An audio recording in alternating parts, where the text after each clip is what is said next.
Hello everyone, welcome back to the study roof. हम लोग video की इस सीरीज में देख रहे थे मेरे पोर्टफोलियो के टॉप होल्डिंग की टेक्निकल एंड फंडामेंटल एनालिसिस। अगर आपने पिछले कुछ वीडियोस नहीं देखे हैं तो आज का वीडियो इनफ होगा पिछले सारे वीडियो को कंबाइन करने के लिए। तो आज जल्दी जल्दी हम लोग सारे 15-16 शेयर जितने अभी तक हम लोगों ने डिस्कस किए उन सभी का एक रिवीजन करने वाले हैं। तो ये 10-15 मिनट में पूरे 15-16 शेयर की हम लोग टेक्निकल एनालिसिस करने वाले हैं और देखते हैं जहां जहां हम लोग ने टेक्निकल लाइंस खींची थी क्या वहां पर अभी शेयर्स पहुंचे हैं या अभी नहीं पहुंचे हैं, अभी क्या एक्शन लेने लायक है। ठीक है, तो स्टार्ट करते हैं अपने पहले शेयर के साथ जो कि है बीपीसीएल। बीपीसीएल में मेरा रिटर्न चल रहा है 60% का 18,000 रुपए का। तो आइए सबसे पहले बीपीसीएल का चार्ट लगाते हैं और देखते हैं कि बीपीसीएल इस समय क्या परफॉर्मेंस शो कर रहा है आपको। तो देखिए ये रहा बीपीसीएल का चार्ट। इसमें हमने आपको बताया था कि अगर अभी तक आपने इन्वेस्टमेंट इसमें नहीं बनाई है तो 280 पे आप अपनी एंट्री स्टार्ट कर सकते हैं और एवरेज डाउन करेंगे 236 पे अगर आता है तो। और मैं कहां पर सेल करने की इसको सोच रहा हूँ, सीधा 382 रुपए के आसपास। तो फिलहाल इसमें ना बाइंग है ना सेलिंग है, जैसे कि तैसा ही है जहां पर हम लोग ने डिस्कस किया था। अब सेकंड आता है अपना आईसीआईसीआई बैंक, जो कि परसेंटेज वाइज 31% रिटर्न शो कर रहा है हमें एंड वैल्यू वाइज 17,000 रुपए का रिटर्न शो कर रहा है। अच्छा, यहाँ पर इन्वेस्टमेंट कितना है ये भी लिखा हुआ है। आप परसेंटेज वाइज परसेंटेज से भी कंपेयर कर सकते हैं। यहाँ पर देखिए कि इन्वेस्टमेंट अमाउंट 54,000 है, उसकी करंट वैल्यू 71,000 रुपए है। बीपीसीएल भी देखिए इन्वेस्टेड अमाउंट कितना है, 31,000 है, जिसकी करंट वैल्यू 50,000 रुपए। ठीक है, ऐसा भी शो करेगा। अब एचडीएफसी में अगर आप देख रहे हो जीरो दिख रहा है, ये कुछ इन्होंने अभी जो लास्ट टाइम बोनस दिया था उसके बाद का इश्यू है। मेरे पास टोटल 15 शेयर थे, इन्होंने डबल कर दिए, 30 कर दिए। उसके बाद हमने जब 15 बेच दिए तो उन्होंने कॉस्ट टू कॉस्ट कट किया, उसके बाद इसको जीरो कर दिया। ये गवर्नमेंट का नया रूल आया है, क्या रूल है आई डोंट नो। तो ये जीरो दिख रहा है। फिलहाल इसमें आपको इन्वेस्टमेंट नहीं पता चलेगी और हमको भी नहीं पता चल रही। हालांकि आई नो कि इसका एवरेज यहीं पर है, ये न्यूट्रल चल रहा है मेरा, नो प्रॉफिट नो लॉस में आना चाहिए। चलिए अब आईसीआईसीआई बैंक देखते हैं। अगला आईसीआईसीआई बैंक का चार्ट एक बार जल्दी से लगाते हैं और देखते हैं आईसीआईसीआई बैंक इस समय कहाँ पर रन कर रहा है। तो ये रहा आईसीआईसीआई बैंक का चार्ट आपके सामने। इसमें हमने बताया था कि अगर आपके पास इस समय कोई भी शेयर नहीं है तो आप कहाँ पर अकुमुलेशन करेंगे, 1200 रुपए के आसपास एकुमुलेशन करेंगे, मतलब स्टार्ट करेंगे। 1200 एक बहुत ही अच्छा पॉइंट है, ठीक है।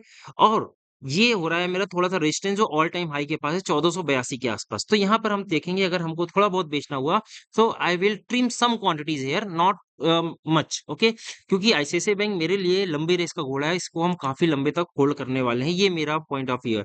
जैसे 50 शेयर है तो हो सकता है कि हम यहाँ पर 20 शेयर ट्रिम कर दें, क्योंकि ये उतना तेज भी नहीं भागते, बड़े शेयर्स हैं, बड़ी कंपनीज है, लार्ज कैप कंपनीज है। तो इसमें 20 शेयर निकाल देंगे, फिर अगर नीचे आता है तो फिर 20 शेयर खरीद लिया जाएगा। बाकी 30 शेयर मेरे ऐसे के ऐसे ही पड़े रहेंगे। आइए एचडीएफसी बैंक में भी एक बार देख लेते हैं, एचडीएफसी बैंक क्या बता रहा है, इसको कहाँ पर खरीदा या बेचा जा सकता है। एचडीएफसी बैंक के बारे में भी थोड़ी एनालिसिस कर लेते हैं। तो देखिए एचडीएफसी बैंक का चार्ट आपके सामने। अच्छा, एक चीज आपको बता दें, अगर आपको नहीं पता है, ये सारा चार्ट वीकली टाइम फ्रेम पर चल रहा है। हम लॉन्ग टर्म की एनालिसिस कर रहे हैं इस समय, ठीक है। शॉर्ट टर्म में कोई डिस्कशन नहीं चल रहा है। तो अगर एचडीएफसी बैंक को देखा जाए इस समय इसका सपोर्ट जो दिख रहा है वो है 735 रुपए का। फिलहाल ये चल रहा है 817 रुपए के आसपास। अगर थोड़ा सा रेजिस्टेंस की बात की जाए तो वो थोड़ा सा हर्डल आपको मिलने वाली है 850 रुपए के आसपास। यहाँ पर भी एक हम लाइन ड्रॉ कर देते हैं जहां पर आपको थोड़ी सी हर्डल मिलेगी। हालांकि यहाँ पर मैं बिल्कुल भी बेचने की हड़बड़ी में नहीं करूंगा, लेकिन हाँ, जब ये शेयर 1,000 रुपए के आसपास आएगा मैं पूरा का पूरा एचडीएफसी बैंक से एग्जिट कर जाऊंगा। और उसके पहले मैं इसमें ना बाई करने वाला हूँ और ना ही इसको मैं सेल करने वाला हूँ। ये मेरी पोर्टफोलियो का, ये मेरी एनालिसिस है, ठीक है। आगे देखते हैं अगला मदरसन। मदरसन की बात करते हैं, मदरसन कहाँ पर चल रहा है। तो देखिए ये रहा संवर्धन मदरसन का चार्ट। अच्छा, मदरसन सुमी एक शेयर हुआ करता था, अगर आप बहुत लंबे समय से इन्वेस्टेड है शेयर मार्केट में है तो पता होगा आपको। ये दो पार्ट में टूटा, मदरसन संवर्धन एंड मदरसन वायरिंग। तो ये मदर संवर्धन मदरसन है जो कि ऑटो पार्ट्स में वर्क करता है, ठीक है। फिलहाल ये ऑल टाइम हाई पर चल रहा है और जैसा कि मैंने आपको लास्ट टाइम बताया था कि अभी ये ऑल टाइम हाई पर चल रहा है। हाई की अभी मेरा कोई यहाँ पर रिस्ट्रिक्शन अभी हमको कुछ नहीं समझ में आ रहा रेजिस्टेंस। इसको अभी हम इस रैली को एंजॉय करेंगे। फिलहाल हमने आपको सपोर्ट ड्रॉ किया था 120, अगर आपके पास नहीं है तो आप यहाँ 120 के आसपास इसमें खरीदारी देख सकते हैं। फिलहाल ये मेरे लिए तो बहुत अच्छा प्रॉफिट शो कर रहा है। 20,000 रुपए इन्वेस्ट किए थे, 32,000 यानी 12,000 रुपए का प्रॉफिट है। परसेंटेज वाइज 60% का प्रॉफिट शो कर रहा है। तो इस पे मैं अभी कोई भी सेलिंग इसमें अभी फिलहाल के लिए नहीं देख रहा हूँ। देखा जाएगा जब ये थोड़ा सा रेजिस्टेंस, जैसे अभी ये जोन बनने लगा है यहाँ पर। तो देखते हैं अगर ये रेजिस्टेंस फेस करेगा यहाँ पर, एक प्रॉपर कंसोलिडेट करेगा, तब डिसाइड करेंगे इसको हमें बेचना है या सेल करना है, ठीक है। अगला शेयर हमारे पास है सीजी पावर, जो कि अगेन एक अच्छा रिटर्न शो किया है, 60% के आसपास का शो किया है। सेम 20,000 रुपए इसमें भी लगे हैं, जिसकी वैल्यू 31,000 हो रखी है। आइए एक बार सीजी पावर का चार्ट भी नजर डालते हैं कि ये भी ऑल टाइम हाई के करीब ही चल रहा है। वैसे तो हम लोगों ने लास्ट टाइम डिस्कस किया था, फिर भी देखते हैं क्या ये रेजिस्टेंस ले रहा है या क्या कर रहा है। तो देखिए ये लास्ट टाइम तो ये ऑल टाइम हाई पे जा रहा है, जब हम लोग ने डिस्कस किया था 2-3 हफ्ते हो गए। फिलहाल ये भी कंसोलिडेट कर रहा है बिल्कुल मदरसन के जैसे ही। देखेंगे ये कंसोलिडेट करके क्या करता है, नीचे आता है या फिर ऊपर जाता है। फिलहाल इसका एक सपोर्ट जो दिख रहा है वो दिख रहा है ₹800 के आसपास। अगर आपकी इसमें कोई भी होल्डिंग नहीं है तो आप इस पे नज़र बना सकते हैं ₹800 के आसपास। फिलहाल आज का वीडियो हमारी टेक्निकल एनालिसिस पर बेस है। फंडामेंटल हम कम डिस्कस कर रहे हैं, सिर्फ टेक्निकल बेस पर डिस्कस कर रहे हैं कि हम लोग कहाँ पर इसमें रेजिस्टेंस या सपोर्ट देख सकते हैं। अगला शेयर एक बहुत ही बेहतरीन है डिक्सन। ये मेरा बड़ा फेवरेट शेयर है डिक्सन एक्चुअली। ये सेमीकंडक्टर, मोबाइल इंडस्ट्री सभी पे वर्क करता है, ठीक है? अभी-अभी अगर आपको पता होगा तो पीएलए स्कीम के तहत गवर्नमेंट ने कुछ मोबाइल्स बनाने के लिए कुछ अलग से फंड एलोकेट किया है। उसमें डिक्सन को बहुत फ़ायदा होगा और आप देख सकते हो लास्ट 1-2 हफ्ते में कितनी बेहतरीन रैली दिखाई है डिक्सन ने, ठीक है? चार्ट में भी साफ-साफ समझ में आ रहा है और जिस दिन हमने आपको चार्ट बनाया था, उस दिन हमने आपको बताया था कि हम कोशिश करेंगे इसको यहाँ पर ₹15,500 के आसपास अपने 4 शेयर है मेरे पास, 2 शेयर निकालने की कोशिश करेंगे। आप देखिए मेरे पास कितनी क्वांटिटी 4 क्वांटिटी है, यानी इस पे लगे हैं कितने ₹46,000 और इसकी वैल्यू कितनी हो रही है 57,800 यानी ₹11,000 का प्रॉफिट दिख रहा है। फिलहाल अगर इसको मान लिया जाए 15,500 यानी कि 4,000 का और प्रॉफिट हो जाएगा, यानी 15,000 का जब हमें प्रॉफिट दिख रहा होगा, जो कि करीब-करीब आएगा 30% के आसपास, तो मैं इसमें से 2 क्वांटिटी एग्जिट कर दूँगा और 2 क्वांटिटी आगे कैरी फॉरवर्ड कर दूँगा कहाँ तक के लिए 18,500 के लिए। फिलहाल अगर आपकी एंट्री नहीं है, तो हमने तो ये आपको उसी समय बताया था कि ये रेजिस्टेंस का काम कर रहा है, जिस समय इसको क्रॉस कर रहा था। यहाँ पर ये हो सकता है कंसोलिडेट भी कर सकता है, यहाँ रुक जाए चार्ट। अगर आपके पास नहीं है, तो आप थोड़ी-सी एंट्री चाहो तो 1 शेयर लेना, 13,000 के आसपास लेना है तो 1 शेयर लेना। यहाँ पर आ जाए तो फिर अच्छी क्वांटिटी लेने के लिए बनती है। देखो डिक्सन ऐसा शेयर है ना, बहुत वोलेटाइल रहता है, लंबी-लंबी रैली दिखाता है, तो पेशेंस का गेम है। आप वेट करो, सोचो इस शेयर को मैं तब से नज़र पे रखा हूँ, जब ये 18,000 चल रहा है। 18,000 से गिरते-गिरते 9,000 आ गया। सोचो अब मैंने एक्यूमुलेट किया 4-4 शेयर। उसके बाद वापस इस जर्नी को एन्जॉय कर रहा हूँ 18,000 की जर्नी तक पूरा मैं इसको ट्रेल करूँगा। तो ये मेरी स्ट्रैटेजी है। तो ऐसे आप भी वेट करिएगा, वेट करके खरीदेंगे तो बहुत मज़ा आएगा डिक्सन में और बहुत ही अच्छा शेयर है, ठीक है? तो डिक्सन में इस समय फ़ायदा है ₹11,000 का। अगला एक बहुत ही भागता हुआ हमने बताया था लास्ट टाइम लोधा भागता हुआ आया था। 27,000 की इन्वेस्टमेंट है, 35,000 है, 30% परसेंटेज वाइज़ रिटर्न 30% है एंड वैल्यू वाइज़ ₹8,000 का रिटर्न दिख रहा है। देखते हैं लोधा के चार्ट ने कुछ मॉडिफ़िकेशन किया है, कुछ चेंजेज़ आए हैं या पुराने जैसे ही चल रहा है। तो ये रहा लोधा। देखिए, जहाँ पर हमको बेचना था, हमने आपको बताया था लोधा की कुछ क्वांटिटी मैं एग्ज़िट करूँगा। वहाँ तक ये पहुँचा था, पूरा-पूरा तो नहीं पहुँचा था, लेकिन पहुँचने की कोशिश कर रहा था। तो हालाँकि मैं इसमें एग्ज़िट नहीं कर पाया हूँ, हालाँकि ये अभी उतना नीचे नहीं आया है। देखते हैं अगर ये थोड़ा-सा ऊपर जाता है, तो आई विल ट्राई कि मैं यहाँ पर थोड़ी-सी क्वांटिटी क्विट कर दूँ। जैसे लोधा की मेरे पास टोटल कितनी क्वांटिटी इस समय 30 क्वांटिटी है। सो 15 क्वांटिटी तो निकाली जा सकती है बहुत ही आराम से, कितने 1250 के रेट पे। उसके बाद 15 क्वांटिटी मैं होल्ड करूँगा 1500 पर, लेट्स से 1500 नहीं जाता है, वापस नीचे आता है, तो वापस से मैं इसको 1050 के आसपास वापस से वो 15 क्वांटिटी खरीद लूँगा। यानी 1250 में निकाल के 1050 में वापस से एंट्री 15 क्वांटिटी की बना ली जाएगी। ये रहेगी मेरी स्ट्रैटेजी लोधा को लेकर। आगे बात करते हैं टीटागढ़।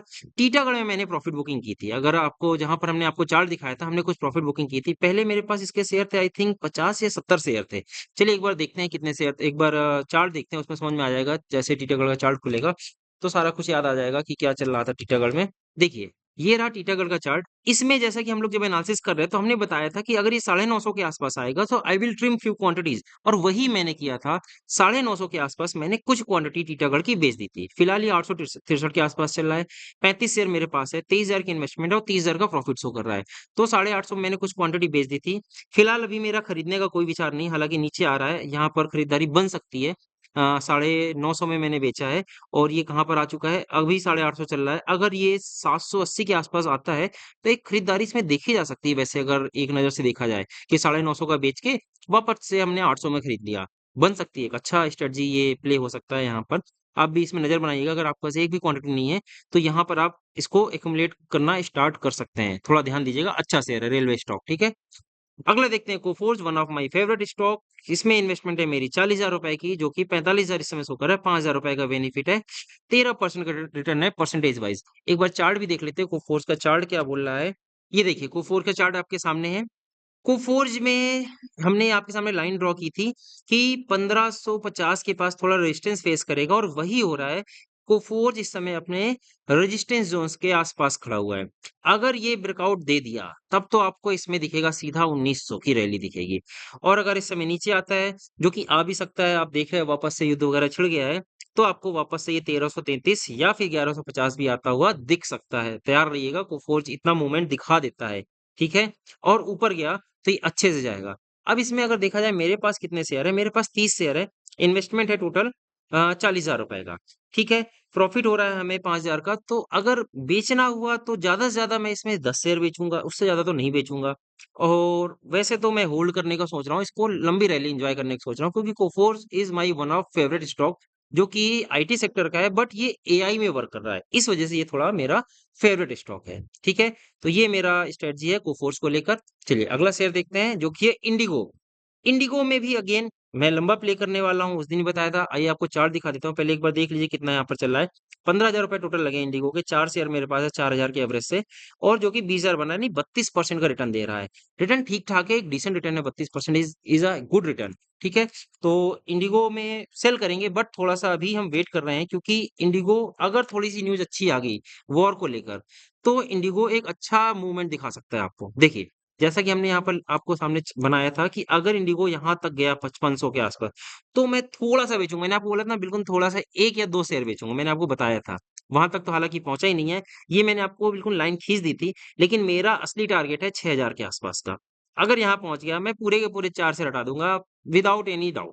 पूरे के पूरे 4 शेयर हटाऊँगा, फिर वापस से सोचा जाएगा कब खरीदना है, ठीक है? ये मेरी इंडिगो को लेकर एनालिसिस है। फिलहाल ये 5200 चल रहा है। देखते हैं जब 5500 आएगा तो देखा जाएगा क्या करना है, 1 शेयर बेचेंगे या नहीं बेचेंगे।